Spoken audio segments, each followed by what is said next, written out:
In this video, we will learn how to change resolution on Fortnite PC. In order to change your resolution in Fortnite, firstly you need to open up the game. Then head to your profile section from the top right hand side of your screen, click on your profile icon.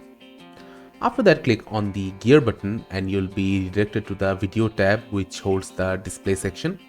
In here you can easily change your resolution to any optimal resolution you prefer.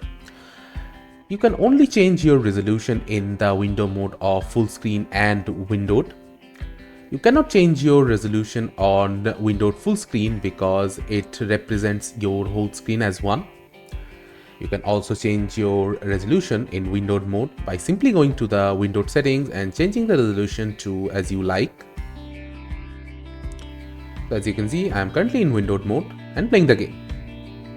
I can also revert it by going to the full screen mode and changing the resolution to my native.